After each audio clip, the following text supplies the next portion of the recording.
the panel. Marco Steinberg, here on the right, is chairing the panel. Marco is Director of Strategic Design at Sitra.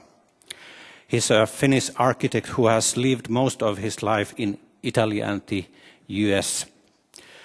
Marco moved to Finland and joined Sitra last autumn. He's also Associate Professor of Architecture at Harvard Design School in Boston. Marco, go ahead. Great. Thank you. Thank you, Jukka.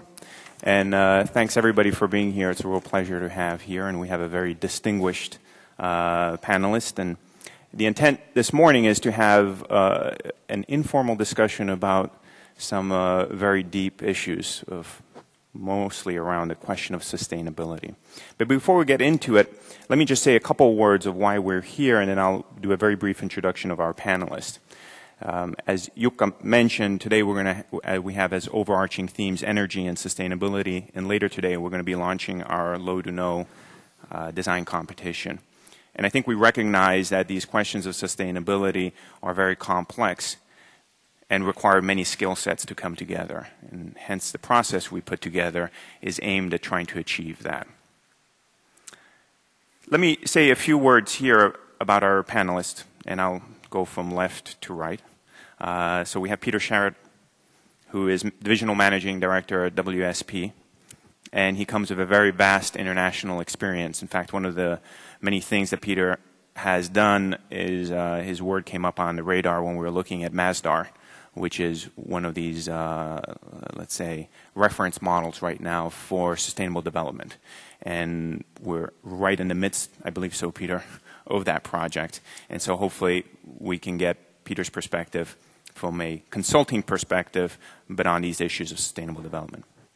And next, in the middle, we have Helka-Liisa Penttilä, who is the head of the Department of Architecture and Laboratory of Urban Planning in Oulu, which is the most northern university in the world. Mm-hmm. Yes. Or School of Architecture. School of Architecture, sorry. I'm sure there's some other school somewhere else. And she brings a very deep and strong academic perspective on architecture and urban issues and related to this question of sustainability on the table here today. And then last but not least, on my far end is Wulf Daseking, who since 1984, I believe, has been heading the city planning office in Freiburg. And if we think of Masdar and Freiburg, these are two urban developments that sort of straddle a sort of time frame. And Freiburg has been a reference model for many of us.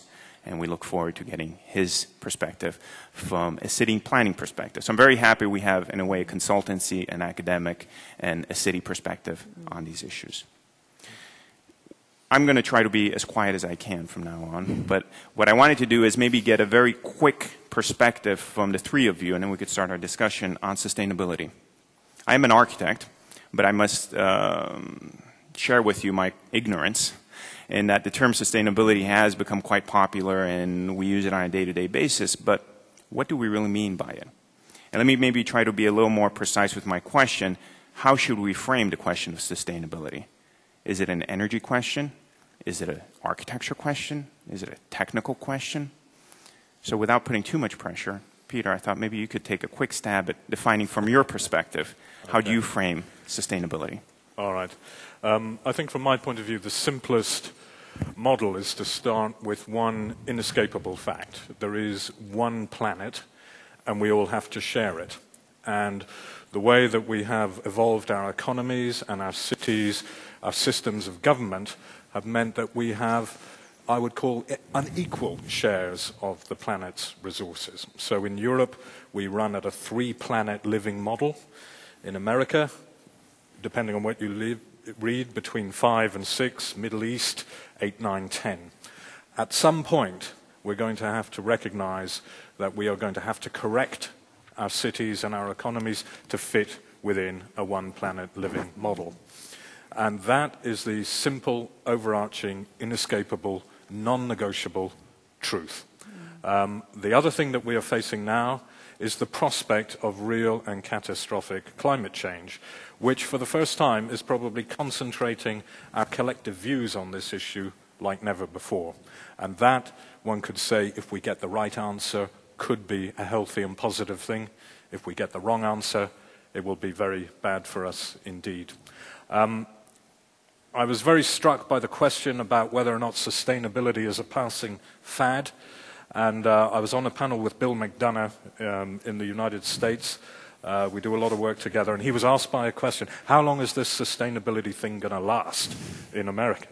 And he just went quiet, and then he said, forever. That's the point. So with that as a time frame, I think that's the kind of way that we need to be thinking, forever.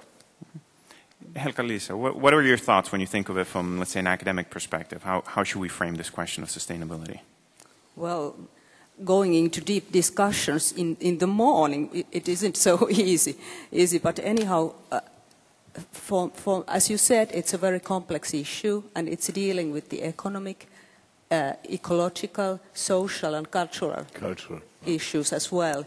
So, thinking of building, so it can't only be projects like it has been until this point, but it has to have to think more about creating processes that are sustainable, that are able to produce something that is really sustainable in the end. And Wulf, from your perspective, how do you frame this question? Well, first of all, it seems to be very easy to change something. And it is easy when you think global and act local. But you must see what happens on this earth in these moments when we are sitting here. We have by about 7 billion people, and every year about 100 million people come to this planet too. And they come to this planet where they don't have anything. And so, well, we must see in our system where we live here that we not really can change this world. If we can save it, I don't know, but we can take our part just to reduce all the things we are doing, just the waste, just the energy, to reduce the water. Who knows for one glass of beer that we need 120 liters of water? Who knows for energy when we have most of the energy is for cooling, not for heating. You just can reduce the energy in this point, just not for system of air conditioning. When you make the ventilators, you can reduce the energy by about 50 to 60%. So every person of us could do something. And well, for me, I'm an architect and a city planner. I studied in Germany and in Switzerland. And well, I can tell you, we are going in Freiburg from the year 2011 to build no house with no energy. All the houses which have to be built has to reduce their energy by 0 point. So well, this is our contribution.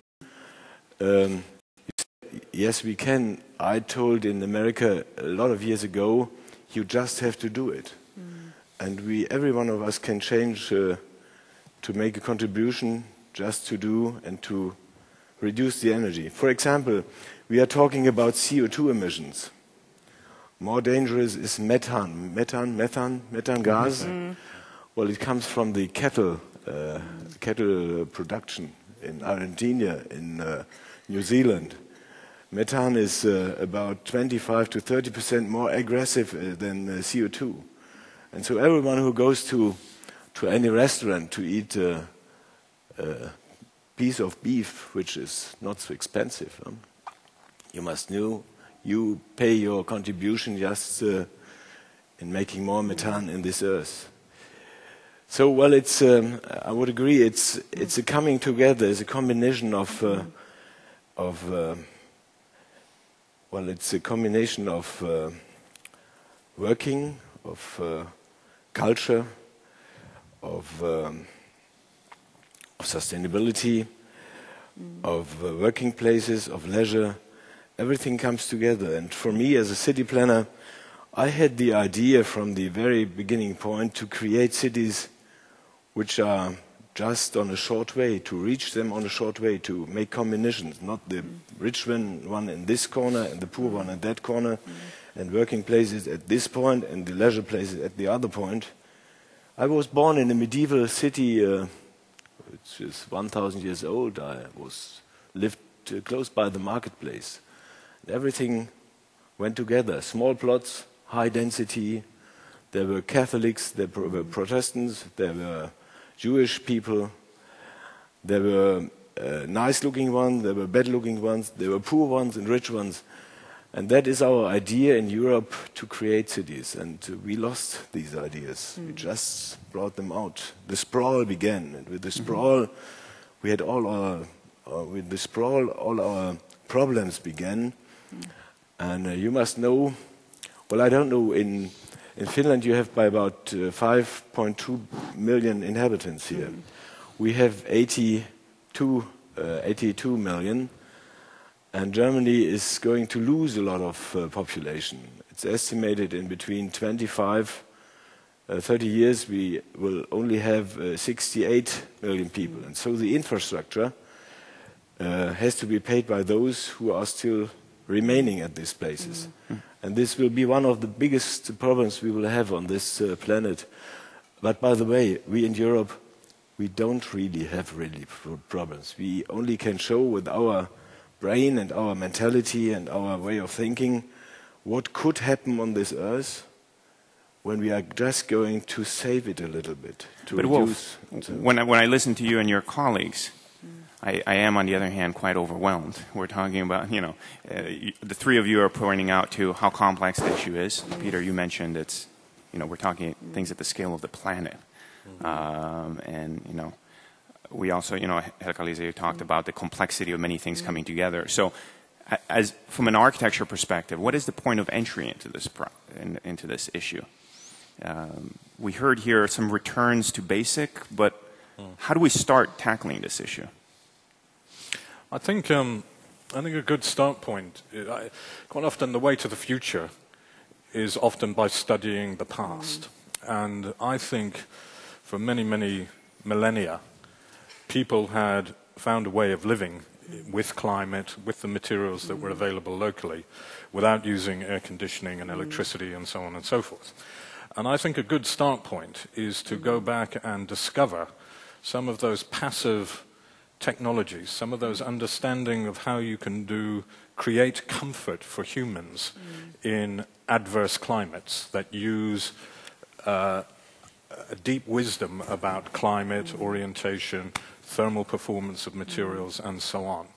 And then for me, when you start with that, then you add layers of complexity, once you've got that basic thing right. And that has not changed in some cases for thousands of years.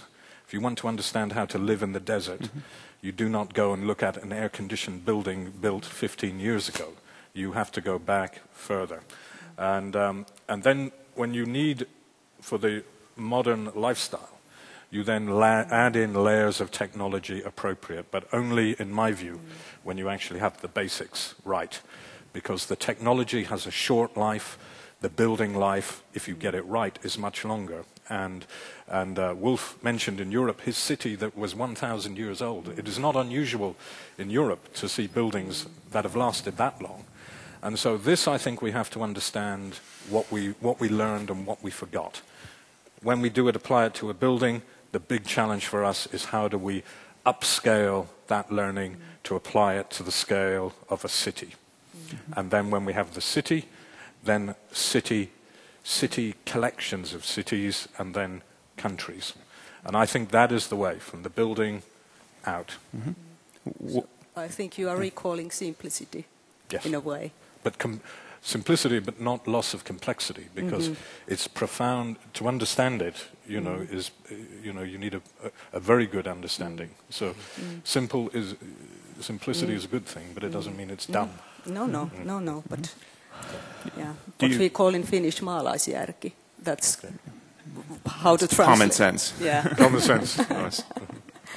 But what you were saying about how to say, our way of building cities. So I would say that this last, let's say, 80 years has been something that one would rather forget.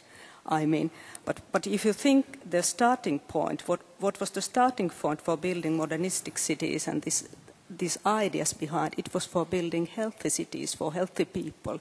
And I think the point we have come now shows that we didn't really succeed to build healthy cities. No.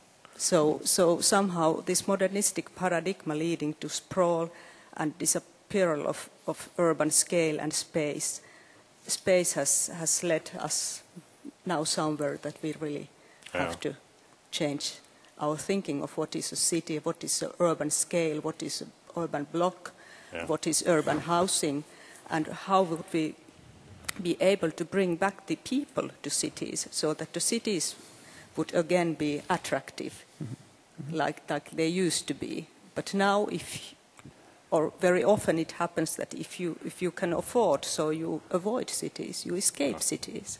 You want a life somewhere else than in the core areas of the cities. And I think it's very important now, if you think about this competition side, which is in a very central place, that how can you create qualities, such qualities and attractiveness to this space and place that could really bring joy and delight to those people who would like to live another way. It's very, if I can just pick up on what you were saying, and it's a question for Wulf, because implied in that is if we've forgotten how to do it and we need to do, who should decide what gets done, you know, at city scale? You know, who are the best people to decide how it should be? Is it an overly democratic process, or do we need strong central planning with strong vision to make it happen? Well, for me, it's first of all, it's the education. The education for how are things going together must not start when you are grown up, when you are 20 or 25. It must start in the kindergarten. How does things come together? And it must go up in the families, of course, the primary schools and the secondary schools, at the universities. Must be a discussion in every family. Well, for me it's so, a model should be to build a compact city. A city which is combined to the open public transport system. That means you have to reduce private cars, car places inside the city. It's a political act. And you know, politicals have to be elected every sense of years, and it's going like a row. But I won't not put it to the politicals.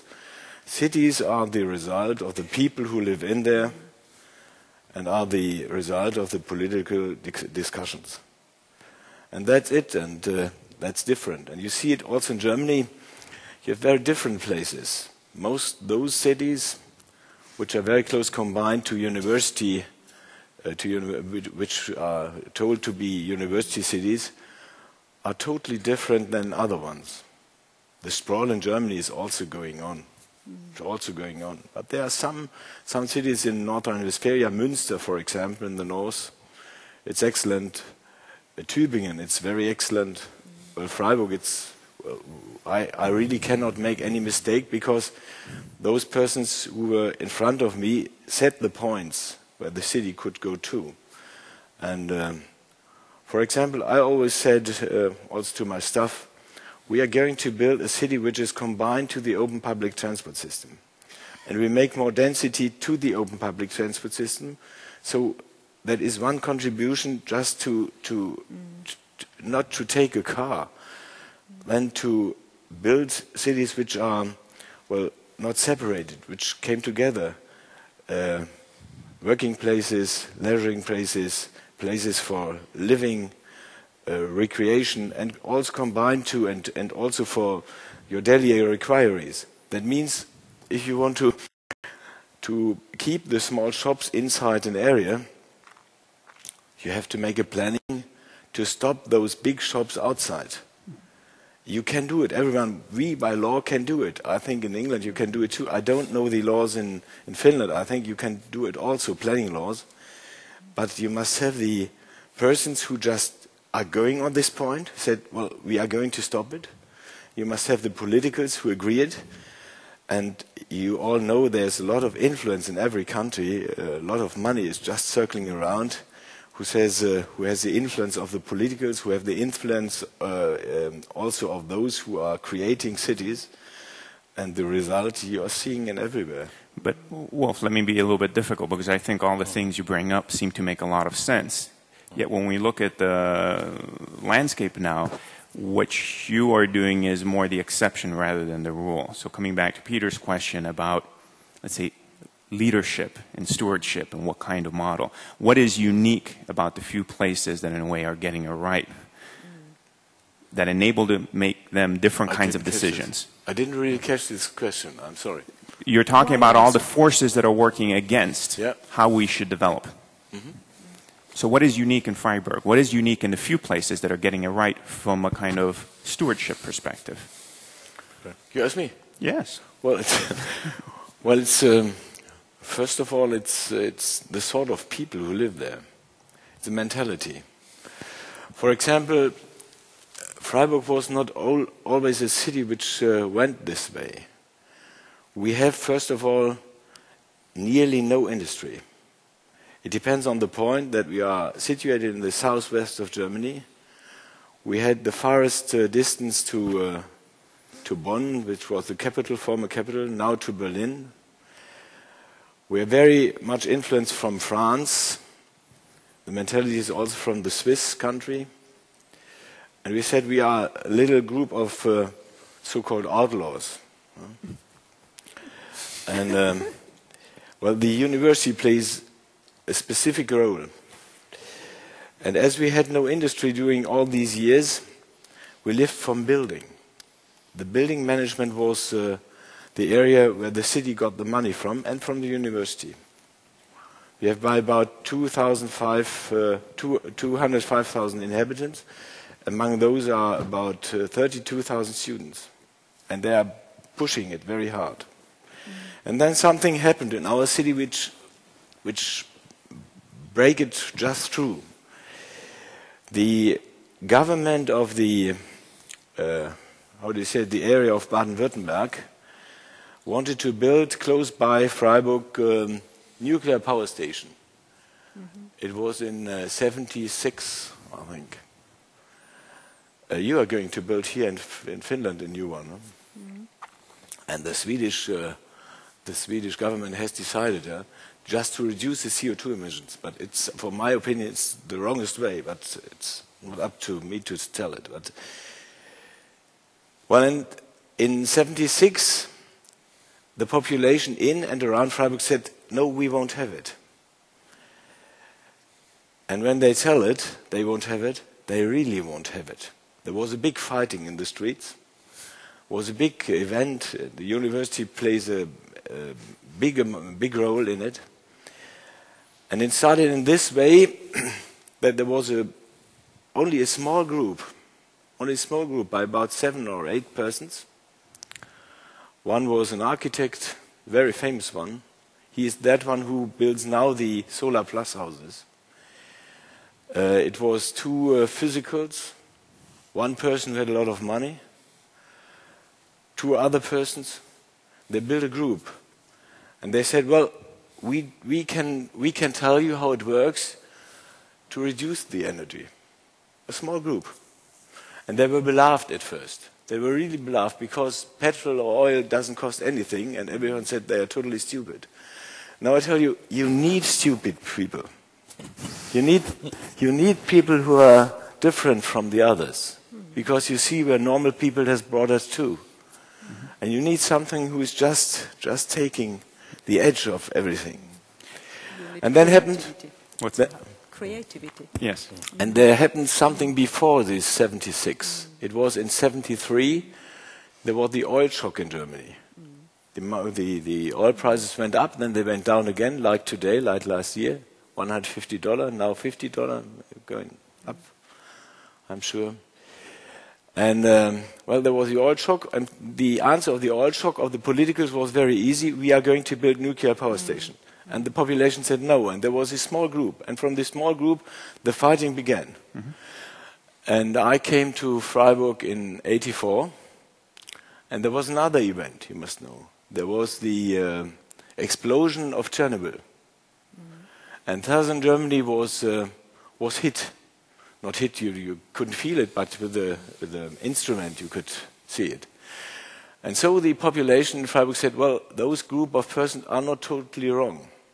We have to go in this way. And first of all, there was a decision at the parliament to reduce the energy by just more isolation to all the public houses we had. That was a starting. And this pressure group went on and said, well, it's not enough, we have to go forward. And, well, I will show you with the photos with my... So let me maybe pick up on that and come back on another question. You can jump in just a second, Peter. Yeah. I'm very interested in this question of replicability at the end of the day. You're talking about there's something unique in Freiburg that has to do with, let's say, broadly speaking, the culture that enabled the kind of grassroots approach to it. Peter, you talked about having to build from the building to the city and up. But how do we avoid that, whether it's a particular solution at the city scale or about culture or building, doesn't become just an island solution or a demonstration? Okay. How do we address the replicability of these things? It's a very interesting question. And I'm very struck by the old democratic European model that Wulf has talked about. So one could say, we get the cities we deserve, and you need active citizenship. And Freiburg didn't happen because of some central planning. It happened because of from grassroots up. Bottom up. And there's an ownership and a participation there. And I think that's really interesting. I've been involved in consultancy designing new cities. And we started in China, where there will be a view in China. They need a new city. They need a circular economy, and they need to do two things. They need to make the countryside attractive, so 700 million rural poor don't all come into the cities looking for a new life. And at the same time, they need to make the cities better. So we were involved 4 or 5 years developing templates for new cities in China, which didn't go anywhere. And they didn't go anywhere because there may have been policy initiatives, but there wasn't a supply chain, there wasn't a governance structure, there wasn't a principle of accountable democracy in that process. So they became sort of paper exercises in a way. Now we move to the Middle East. We're involved in designing a thing called Masdar City. I don't know if any of you know it or not, but it's billed as the world's first zero-carbon, zero-waste city, 60,000 people. And they're actually building this. And it's quite interesting seeing the different processes around producing city, because in the Middle East they have a concentration of political control and money and resource and land. And so there's a top-down sort of approach which can make things happen.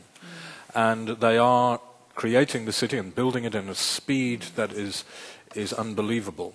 I would say the art of city building at the minute sits in the Middle East, because they can handle large, complex infrastructure building projects in very short time scales. They have perfected that. The question now for them is, what is the participation within the city structures that they have created, which are product of design and engineering and so on. So the question now becomes, how do we know people in Masdar City will behave and operate the city as a model citizen?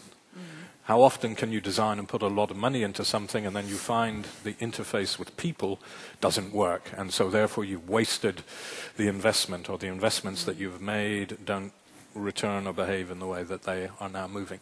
So Masdar City is very interesting because the building phase of it is only one aspect. The other aspect is having an accountable governance structure to the city. How do you run the city? What services do you provide centrally?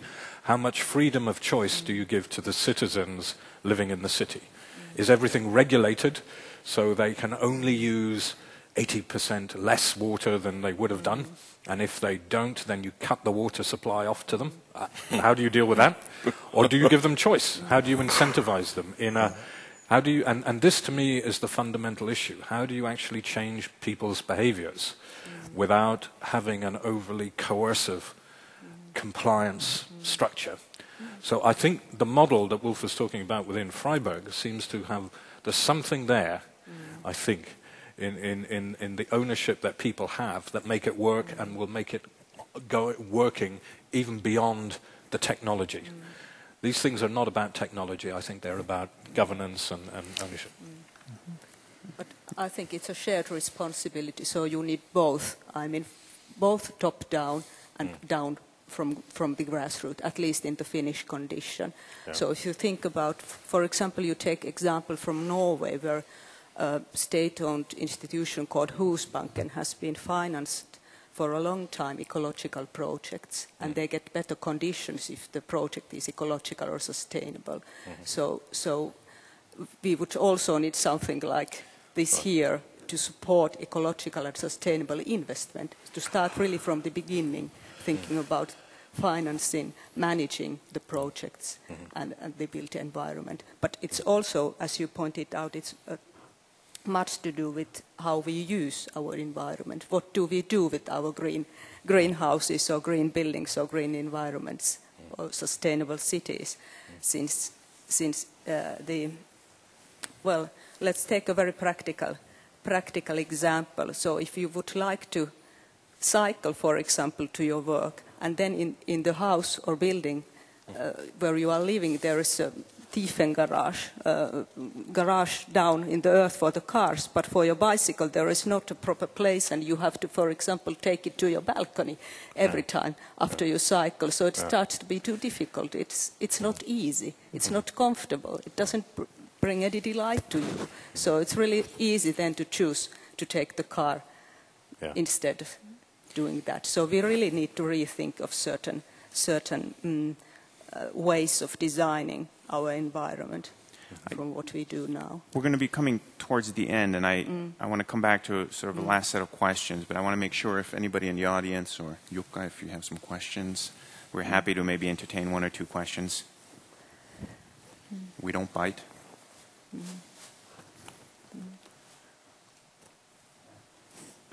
Harry.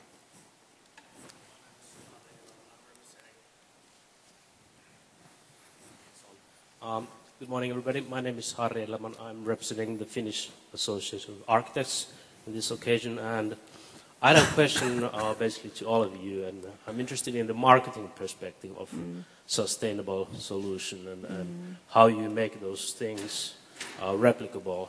That would be interesting to hear, for example, in the project Masdar and also in the city of Freiburg, what kind of concrete solutions you'd use to distribute and disseminate the experience that you gained. Okay. Do you want to go? You start. Okay. Yeah, I mean, that's really interesting. Masdar is in the process of creating a global brand, and they've been remarkably successful, more successful than I think they ever thought they would be. The city itself is like an iceberg. What you see is only 1/10 of what the Masdar initiative is about. And the rest of the initiative is creating not just the city, but creating a new academic institution. It's going to be a global hub for learning around sustainable technologies and sustainable economies and sustainable cities. So they're going to create a learning program which will have is linked to MIT in the US and various other academic institutions, Imperial College. So it's a knowledge city. They want to capture the knowledge, because coming back again to the points made earlier, this starts with education. So currency is in education, not in a kind of a tourist brand. It's in something deeper. And the other thing that they own is the supply chain, the equity investments in clean technology, infrastructure, and so on. Now, so it's they see the city not just as the buildings, but as a deep and wide thing. Point number one. And it's probably one of the most visible and brandable aspects of that whole economic, social enterprise that Abu Dhabi want to lead worldwide. Number two is they're developing a number of globally replicable standards. And they're currently evaluating, and I'm talking to them about this, which is a new city standard by which cities can measure themselves in relation to sustainability performance. And there is no yet agreed global standard for that. Now, Masdar will perform at an extremis, so one might say it has no relevance for old European cities. But the point is about the standard is that it will link not only the design, but it will link it through into the life cycle of the buildings and the systems in the city. So part of the certification standardization process will have a life cycle approach. Now this is unique because a lot of our performance assessments on building codes and planning approvals relate to design stage only. We're not very good at driving behaviors through the life cycle as part of that process. So they will be undertaking to develop a global standard and hopefully taking that back to the world to see whether or not there is resonance in Europe and North America for creating a new measurable standard which governs the process as well as the artifact of cities and city making and governance.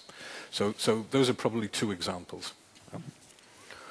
Well, I can answer it very easy. You all know we have the Kyoto Protocol from, I think it was February 2005, which says every country has to reduce the CO2 emissions by about 30%. And everyone knows it. You have just to do it. Yes, we can. You just have to do it. And you can...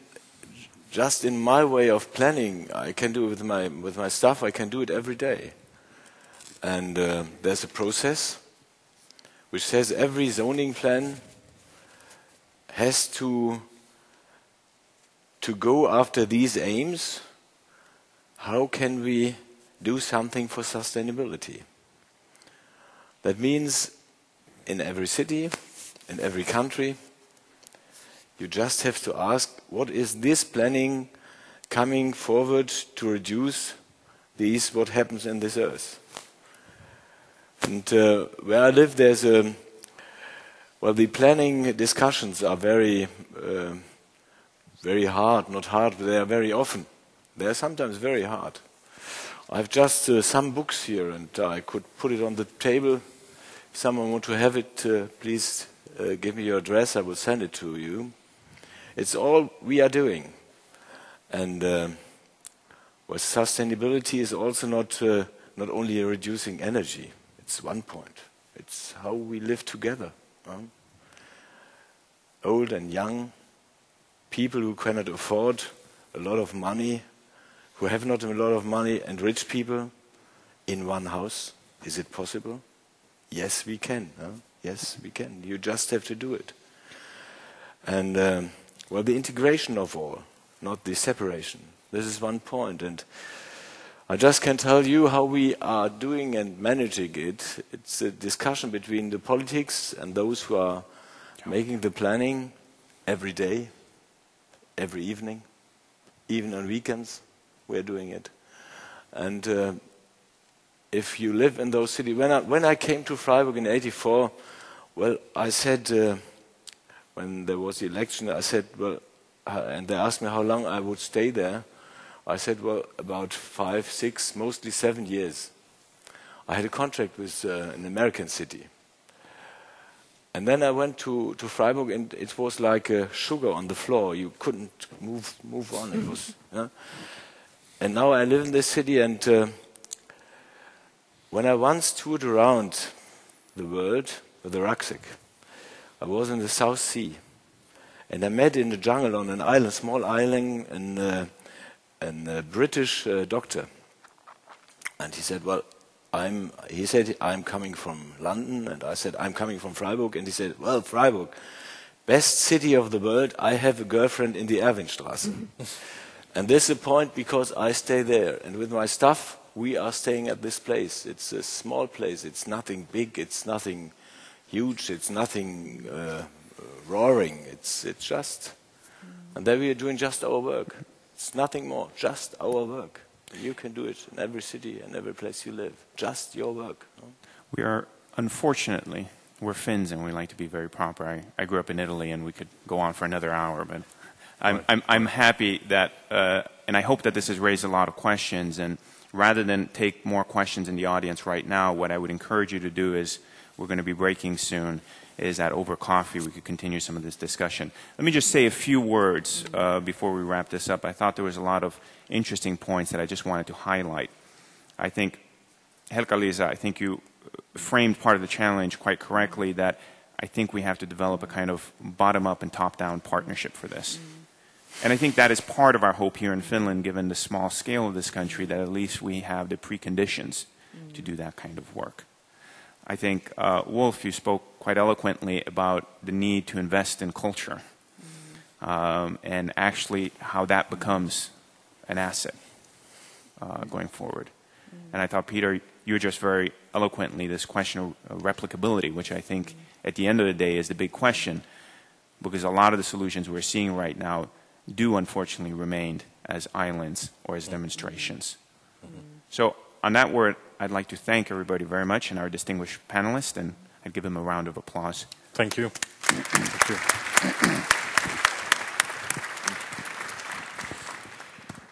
Thank you very much for the panel. One of the messages was we have to reduce all the things we do, but we don't reduce coffee drinking. Now we have a coffee break, and we will be back here 10:10, and then we continue with keynote. So the coffee is there downstairs. Please enjoy.